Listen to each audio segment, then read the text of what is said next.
メテオーラ HU シャットです。ピグミークランクです。龍騎です。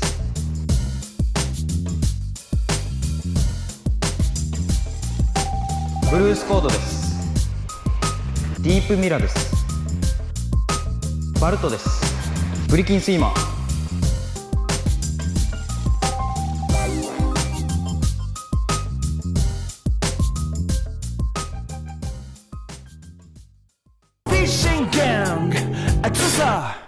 フィッシングギャングのあずさです。今回はですね、2022年おすすめルアーを10選紹介していきたいと思います。沖縄といっても、河川であったりリーフであったりで夜釣りであったりいろんなところで釣りする人がいると思うんですけど、場所場所で合わせていけるようなルアーを今回10種類持ってきてるので、おすすめポイントと使い方を今回は紹介していきます。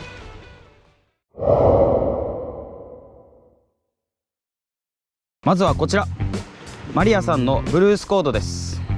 2022年じゃなくてももうド定番ルアーではあるんですけど、やっぱりですね、年間通して何かしら魚が釣れてくれるルアーです。このブルースコードの6センチ小さいモデルなんですけど、これがですねやっぱり非常によく釣れるっていうところで、沖縄といえばやっぱりマイクロベイトで大型を狙う釣りが多いので、そこでもこれを投げとけば安定して釣れると思います。これを使う場面なんですけど、朝マズメとか夕マズメ、回遊魚がボイルしているタイミングでですねこれを投げたり、過去に何度か紹介してるんですけど、オニヒラアジとかそういった魚がマイクロベイトに執着している時とか、このシンキングペンシルをスローに扱うことによって食わせることができます。ちょっと開けてみたいと思います。このカラーはですね、フィッシングギャングの昇龍くんがですねもう一押ししているカラーで、非常にこのブルースコード6センチの中でもよく釣れるっていうことで使ってるんですけど、なんていうカラーですか？これがですねケイムラキビナゴっていうカラーです。で従来のブルースコード6センチのフックがまた変わっててですね、これ改良されてて、純正フックでも大型のフックが搭載されています。こんな感じで結構ルアーサイズに対してめちゃくちゃでかいんですけど、やっぱり沖縄のこのマイクロベイトで大型魚が捕食してくるっていうことを想定されて搭載されています。中が重心移動になっていて、小さいシルエットで飛距離が出て、なおかつ扱いやすいっていうところがやっぱこのルアーの強みですね。僕が気に入ってる点はこの6センチっていう大きさで 7g といって結構重たい方なんですよ。例えば10g とか超えてくると今度シンキングスピードが速すぎたりとか、スローに引くと泳がなかったりっていう点が出てくるんですけど、ポールでもゆっくり誘ってゆっくりリトリーブしてもしっかり泳いでくれるっていうところで、もう本当に巻いてもアクション入れてもポールでも常に釣れる動きをしているっていうところで、非常に扱いやすいルアーです。それでは実際にこのルアーを使ってみましょう。まずはもう普通にただ巻きします。ただシンキングペンシルっていうのはやっぱりこのリップとかがないので根がかりしやすいんですよ。なのでこういうただ巻きする時っていうのは、例えば砂浜で使ってたりとか根が少ない場所で、エソが食ってきた根がかりが少ない場所で行います。僕がこのルアーを使う時によくやる動かし方なんですけど、投げて、トゥイッチします。トゥイッチで、これは例えばボイルが起きてる時とか、ベイトが少し大きい時とか、またカツオが暴れてる時、そういった時に有効です。トゥイッチをしながらも巻き続けるというところで、特にこの時はもうフォールも入れなくて、もう水面で魚がボコボコ出ている状態の時に行います。でルアー自体は水面から飛び出ないぐらいで行います。これは早すぎると水面からルアーが飛び出てしまうので、アクションを入れて巻いてるんですけど、ルアー自体は水面からぴょこって出たりしないぐらいの速度で引くのが肝です。次はタマン狙いの時のアクションをやります。投げて結構スローめにちょんちょんちょんちょんとトゥイッチを入れて少しフォールさせます。ちょんちょんちょんちょんちょんとやって止める、ちょんちょんちょんちょんちょんってやって止める、これを繰り返します。止めてる時間なんですけど、それは水深によって変えます。浅い場所で行う場合は止める瞬間っていうのは 1,2 秒だけ止めるんですけど、例えばボートキャスティングとかで水深が3メートルとか5メートルとかある場所ではポールもやっぱり3秒とか4秒入れていきます。なので使う状況によって分けるんですけど、基本的にはボイルが起きてる状態だったらもうこういう感じでトゥイッチをしながら巻く。で球を狙う時はちょっとスローめにちょんちょんちょんちょんと入れてフォール、ちょんちょんちょんフォールっていう感じでこれを繰り返す、そういった使い方になります。ルアーが着底してしまうと根がかりするので、自分が今やってるポイントの水深を把握しておくっていうのが釣果につながります。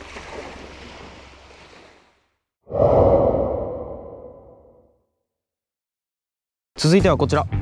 HU シャットです。このルアーもですね、年間を通して釣れるルアーです。で、僕がこのルアーの気に入っているところは重たいところですね。で、このルアーはサスペンドといって水中で漂う浮力で調整されてるんですけど、このシャットですね、重さが 7g あります。で、先ほど紹介したブルースコードと同じ重さです。なのでやっぱり6センチで 7g あるということで非常に飛びます。このルアーは固定重心なのでデッドスローな釣りに対応しています。重心が中で移動することがないので、例えば着水して重心がまた変わって巻き始めに水を噛むまでに時間がかかったりとか、またボトムで何かの障害物に当たってウエイトがずれて動かなくなっちゃうとか、そういったことがないです。非常にも安定した泳ぎを実現しています。で、このルアーのもう一つ気に入っているところがですね、結構ミノーっぽいっていうか、シャットの中でもいくつか急に潜るタイプもあれば、ゆっくり入っていくタイプもあるんですけど、このシャットは割とゆっくり潜っていくタイプで非常に根がかりが外しやすいです。なのでやっぱボトムの釣りっていうのは根がかりがつきものなんですけど、根がかりした後に外しやすいっていうのは非常にメリットだと思ってます。それでは使い方をやっていきます。まずキャストしたらですね、キャストしたらルアーがボトムにつくまで巻きます。で、どうやったら分かるかというと、ティップが泳いでる時はこうなるんですけど、地面に当たり出すとこういう感じになりますね。たまにドンと入るんですけど、その感覚が手元に伝わるまではただ巻きをします。これがまだついてない状態、これですね。この竿先がゴンゴンゴンと入り出したらボトムについたっていう合図なので、ついたらですね、非常にゆっくり巻きます。こういう感じで、もうこれぐらいで巻きます。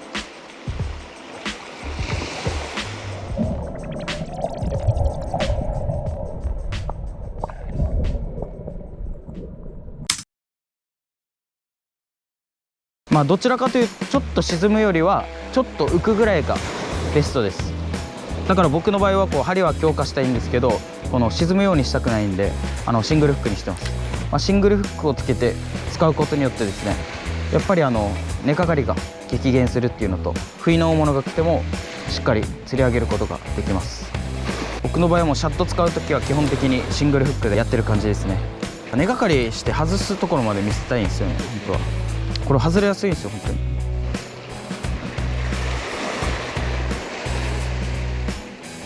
こんなに根がかりしたいって思うことないけどな。めっちゃ今根がかりしたい。今根がかりさせようと思って、この根がかりが外れやすいっていう説明をしようと思って根がかりさせるために頑張ってるんですけど、シャットの良さが裏目に出てます。ボトムをガリガリガリガリ当ててきてるんですけど、で見ての通り結構リーフもあるんですけど、全然根がかりしないです。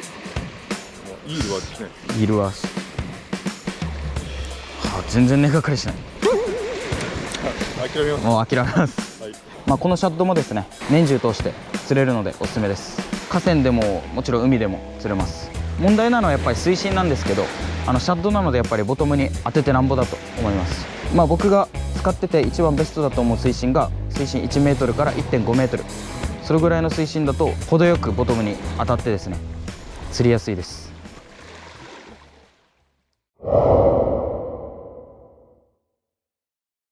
続いてはこちらデュオさんの隆起です。この隆起っていうのは今までも動画でも紹介してるんですけど、5センチの隆起がやっぱり非常によく釣れます。もちろん他のサイズ、例えば45とか70とかあるんですけど、やっぱりこの50サイズがですね、河川でも釣れて、漁港でもメッキ狙いができたり、例えばリーフで口なじが釣れたりと、場所を選ばず釣れるルアーです。隆起の特徴はシンキングミノーです。フォールしている時でもひらひら、こういう感じでひらひらしながら落ちていって、なおかつリトリーブをするとこうやってボブリングしながら引いてこれます。またですね、ここにやっぱリップがついてるので、リーフとかで使っててもシンキングペンシルに比べると根がかりが少ないです。そういったところもやっぱり初心者の方には向いてるルアーだなと感じています。それでは実際に使い方をやっていきましょう。隆起もですね、こう投げて、基本的にはもちろんただ巻きですね。ただ巻き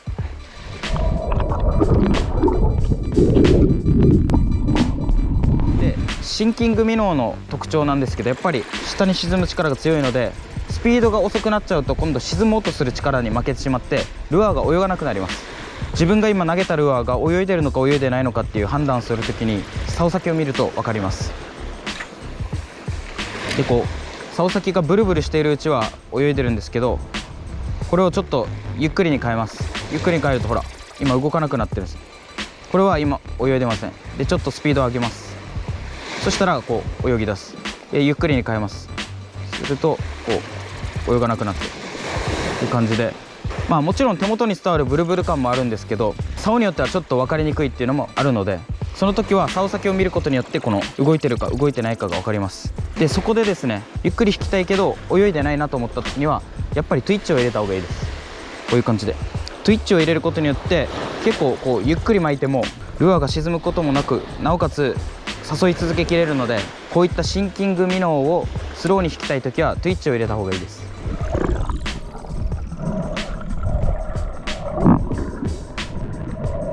で、もう一つ水深がある場所での使い方は、ただ巻きをしてたまに止めます。で、この止めている時にミノーはこういう感じでひらひら落ちていってるので、水深が深い場所ではこう止めることによってポールでのバイトを狙うことができます。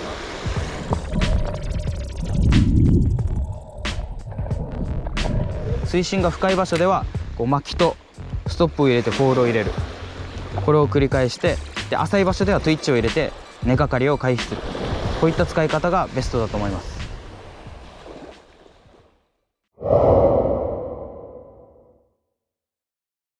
続いてはこちらです。ジャクソンさんのメテオーラ。こちらも先ほど同様のシンキングミノーなんですけど、このルアーの特徴はですね、横が平らになっているので明滅効果が強いです。これタイトな結構こうウォーブリングなんですけど、この上下した時もこのキラキラするこの感覚伝わるかな。光ったり光らなくなったりっていうこの点滅してるから、はい、これが非常にアピールします。このメテオーラの気に入ってるところは重心移動じゃなくてこれ固定重心なんですよ。なので非常にやっぱり安定したアクションを生み出しているっていうのと、またですね、ポールでもゆらゆらこう落ちていくアクションをするんですけど、一般的には結構こうやってひらひら落ちていって、沈む力の強いルアーっていうのは早巻きに対応していて、ゆっくり引くとあんまり泳がないシンキングミノーが多いんですけど、このメテオーラに関しては落ちる時もこうキラキラしてるのに、ゆっくり引いてもしっかりこう水を噛んで泳いでくれるので、常に魚を誘い続けてるルアーです。それでは実際に動かしたいと思います。このルアーは今まで扱ってる感じでいくと結構ただ巻きが釣れるシンキングミノーです。結構対抗があるので、例えば未順がベイトになっている時ですね、あとはアシチンがベイトになっている時っていうのは対抗があるルアーに反応がいいんですけど、そういった時に使用するミノーです。ちょっと見てほしいんですけど、結構ゆっくり巻いてるんですけど結構泳ぐんですよ。普通のシンキングミノーだったらこう早く巻いてたら泳ぐんですけど、こうゆっくりに変えると急に泳がなくなったりっていうのがあるんですよ。ですがこのメテオーラはゆっくり巻いてもしっかり泳ぐ特徴があります。なので例えばボイル打ちとかでも明け方に狙うことが多いので、そういう時っていうのはやっぱり弱ったベイトを演出するためにこうゆっくり引いたりとかで、スピードが速いと食わなかったりするので、そういった時に対抗もあって、なおかつポールでもキラキラしてゆっくり引けるっていうところが非常にもうバイトを誘発するルアーです。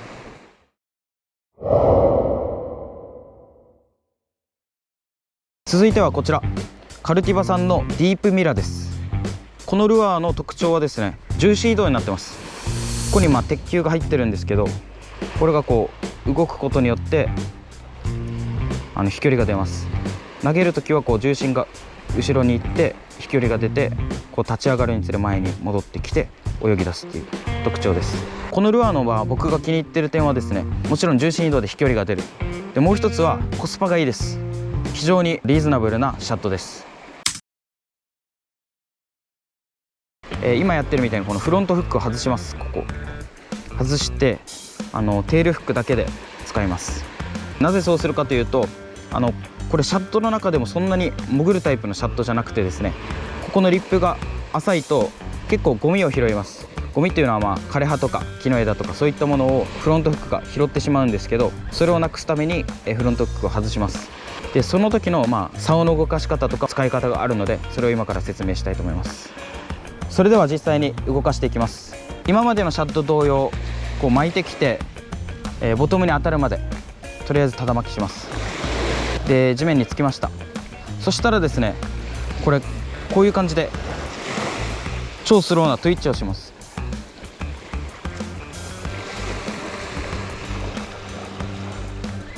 リールもかなりゆっくり巻きます。そうすることによってですね、ルアーが地面で砂煙を上げます。地面についたルアーがこうトゥイッチをすることによって、ここのリップがですね、もうスプーンでこうボトムの砂を舞い上げるようにガッガッガッガッってやることによって、砂煙がボッボッボッと上がりながらこう引いてくることができます。でその時にフロントフックを外しているので、根がかりもしにくいっていうところで、このチューンとそういった扱い方が非常に合ってます。でそういった使い方をするのがベストなところっていうのは、今僕が立ってるようなこういった砂地であったり泥地であったり、そういったボトムにルアーを当てることによって、煙が舞い上がるような地形で行います。このルアーのベストな水深はですね、水深が 1.5 メートルまでですね。水深2メートルぐらいになると潮の流れが速いとボトムに到達しないので、水深が 1.5 メートルまでのおかっぱりでの調光、これがおすすめです。で僕の場合はコチ狙いをするときにそういった動かし方をするんですけど、コチっていうのは結構シャローにいてですね、年中釣れるターゲットですが、やっぱりボトムにいる魚なので、やっぱり根がかりがどうしてもつきものです。そういった時にこういった長いリップとフロントフックを外してスローに扱うことによって、根がかりを回避しながらコチを狙うこともできるので、ぜひやってみてほしいテクニックです。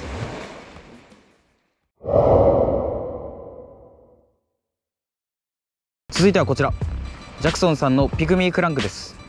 このルアーの特徴なんですけど、この小粒でありながら重心移動が入ってます。クランクっていうのは基本的にやっぱりリップが大きいので空気抵抗を受けてあまり飛びません。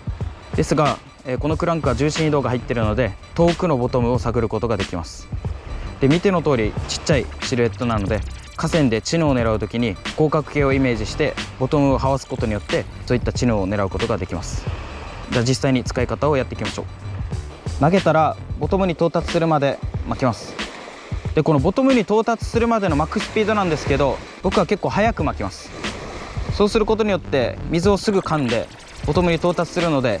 ゆっくり巻いてると先行振動がですね低くなってボトムに到達するまで少し時間がかかるんですけど、速く巻くことによって角度がきつくなってボトムにすぐ到達するので、最初は速く巻いてボトムにつけます。でちょっと見てほしいんですけど、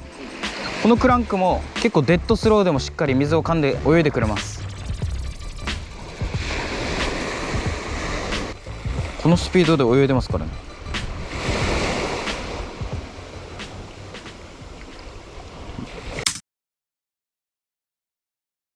でこのクランクを扱う場面なんですけど、チヌ狙いの時に使用します。でベイトが広角形の時にこういったちょっとずんぐりした体型でなおかつ小粒なクランクを使うことが有効で、先ほど紹介したようなシャットを使う場面っていうのはベイトが魚の時ですね。そういった時にシャットを使います。なので、シルエットの問題ではあるんですけど、ベイトフィッシュが追われている時にクランクを投げるといまいち釣れなかったりします。その逆パターンもあるので、自分のターゲットまたタックルに合わせたこういったルアーの大きさ、そういったものを選ぶことによってよく釣れます。こういった小粒のクランクっていうのはメインラインの PE の太さによって非常に先行振動が変わります。でラインが太くなればなるほどルアーはあんまり潜らなくなるので、僕がよくこのルアーを使う時に使用する PE ラインが 0.45 ぐらいなんですけど、その時でだいたい水深が 1.5 メートルぐらいまでは潜ります。なのでそれを参考にですね、例えば P ラインが 0.85 で使いたい方であれば水深1メートルまでの水深を選んでもらって使ってみてください。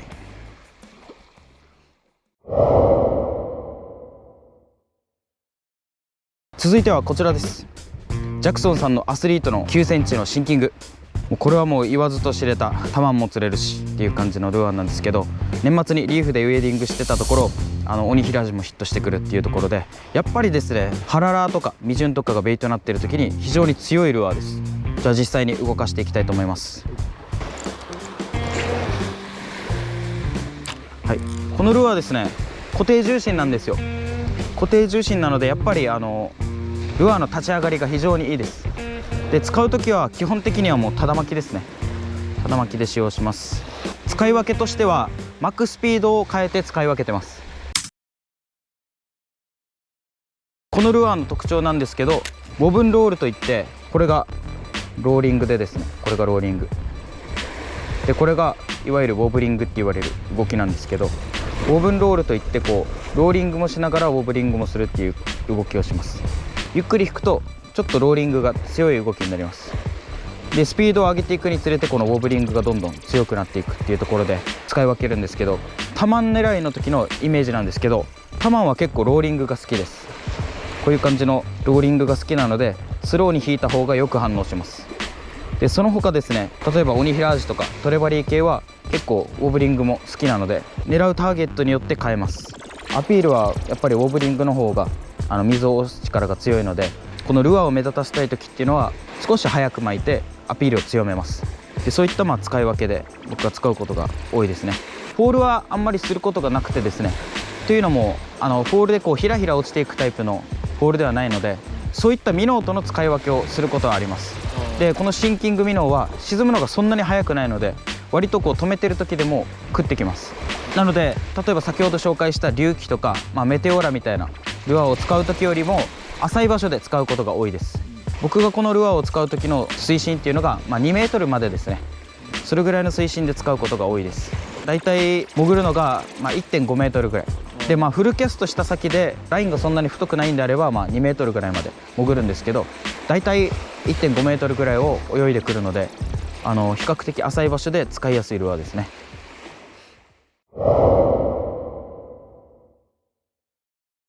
続いてはこちらエコギアさんのバルトです。これまで何度か使ってですね、コチとかの実績が上がってるんですけど、非常によく釣れます。でこのバルトの特徴なんですけど、波動が強いところですね。結構テールがこういう感じで大きくて水押しの強いソフトルアーです。もう一つ気に入ってるところが、今つけてるみたいなジグヘッドでもオフセット型フックでもでノーシンカーでもテキサスでも、いろんなリグに対応してですね、よく釣れるっていうところがやっぱり非常に気に入っているところです。ここがスリットになってますね。スリットになっていることによってフックをこう入れてですね、魚が加えた時に針がむき出す仕組みになってます。こういった感じで結構厚みのある耐抗のあるソフトルアーっていうのはフッキング率がちょっと悪いって思う時があるんですけど、こういう感じでスリットが入っていることによって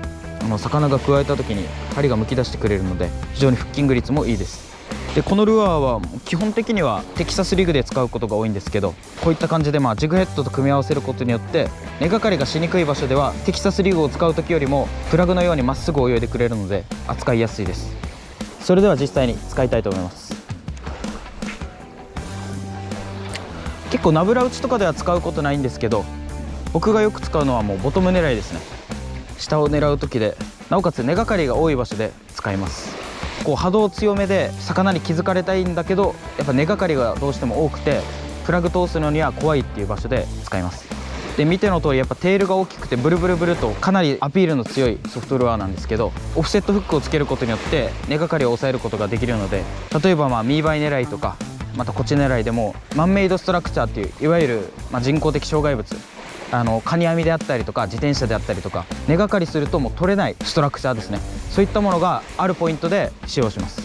なのでいくらこうクランクとか使ってたとしてもロープとかそういうものにかかってしまうと絶対取れないんで、そういった時にやっぱテキサスリグで針先をワームの中に入れることによってそういったポイントも攻めることができます。これの使い方なんですけど、キャストしたらボトムまで落とします。でそこまで落としてそのままこうゆっくり引いてきてもいいんですけど、僕がよくやる動かし方はこうボトムまでついたらこういう感じで引きます。でまた巻いて引いてくる、これの繰り返しですね。巻いては引いて巻いては引いてっていうのを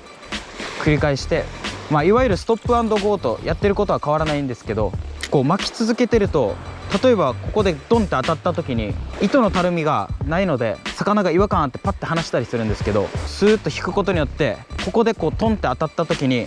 こう竿を送って合わせの動作に行くことができます。なので僕は結構こう横で動かして、ダメだったらまた次のリトリーブ行ってまたここで動かす、そういった動かし方をして魚に食わせます。絶対の根がかり中。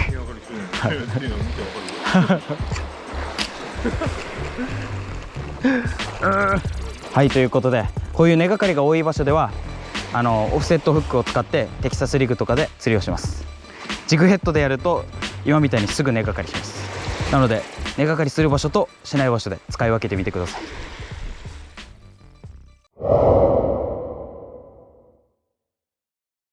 続いてはこちらです。ブリキンスイマー、いわゆるスイムベイトなんですけど、このスイムベイトの特徴はデッドスローリトリーブでもしっかり泳ぐところです。僕も今までいろんなルアー使ってきたんですけど、こんだけゆっくり巻いてしっかり泳ぐルアーっていうのはもうないですね。なのでそういったところもちょっと水中映像も含めてちょっと今回は見てもらいたいと思います。下にフックが1本ついててですね、これをセットする場所が2パターンあります。1つ目のパターンはここにスリットがあるので、このスリットの中にこのトリプルフックの1箇所を刺します。そうすることによってこういう感じでセットできます。もう一つのセット方法がですね、ここの後ろのフィンのところ、ここに入れます。はい、こんな感じですね。使い分けっていうのは、僕の中では特になくてですね、やっぱ根がかりとかこう何度も使ってるとワームがちょっとちぎれて針のキープ力がなくなってきた時にもう一つの付け方をします。なので付け方がもうワンパターンだけじゃないので、長く使用する時に非常に助かってますね。基本的にこのルアーを使う時っていうのはベイトタックルでやります。っていうのも重量があるのでベイトでも全然扱いやすいところですね。で投げたら本当にデッドスローですね。めちゃくちゃゆっくり巻きます。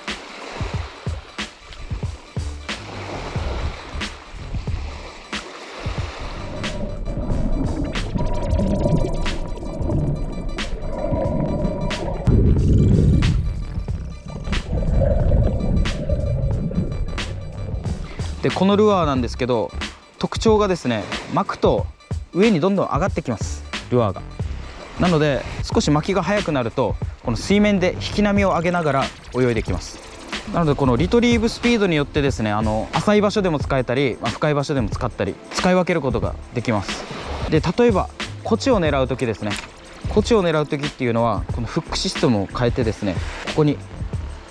アイがあるので、ここのアイにですねシンカーをセットしてこの針を上に持ってきます。そうすることによってボトムをこう這わしても根がかりしないので、ノーマルの場合は基本的に魚より上のレンジを引いて下から魚を突き上げさせるイメージなんですけど、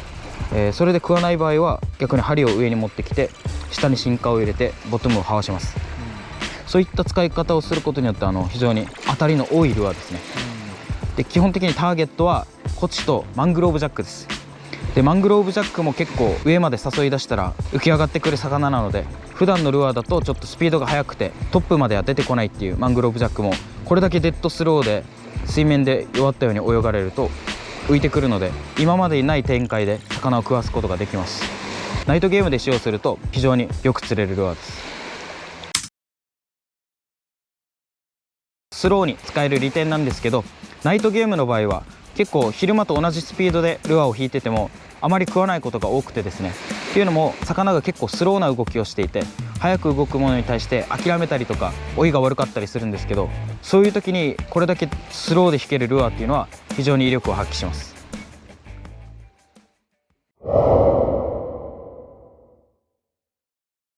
続いてはこちらです。メガバスさんのロックホック、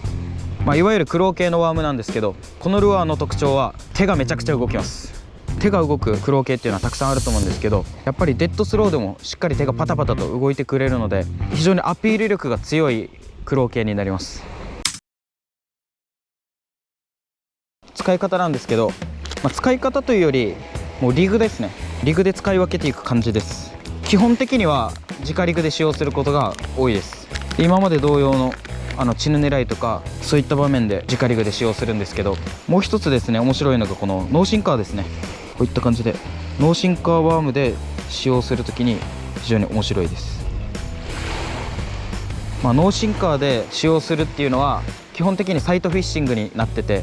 魚を見つけてそれに対して投げるんですけど、ノーシンカーで引くとどうしてもやっぱり動きが悪くなりがちなんですよ。自分からアクションを入れないとルアーが動かないっていうのがほとんどなんですけど、ノーシンカーで引っ張ってもしっかりこう手をパタパタパタパタ振って動くソフトルアーなんですよね。なので手がこう安定して動いているっていうことで、ボディ自体もこうくるって回ったりとかアクションのエラーっていうものがほぼほぼないソフトルアーです。基本的にはもう今まで同様に直リグにセットしてボトムを感じながらデッドスローで引いてくるっていうの使い方なんですけど、僕のおすすめはやっぱりサイトフィッシングで見える魚に対してのアプローチがちょっと面白いルアーなので、そういった場面で使ってほしいです。じゃあ実際に動かしてみましょう。チヌがいました。じゃあ投げます。投げて、引いてくると。でこれはですね水中映像でちょっと見てほしいですね。どうしてもやっぱり飛距離はノーシンカーなのでもちろん出ません。なのでもう近距離の釣りのみ有効ですね。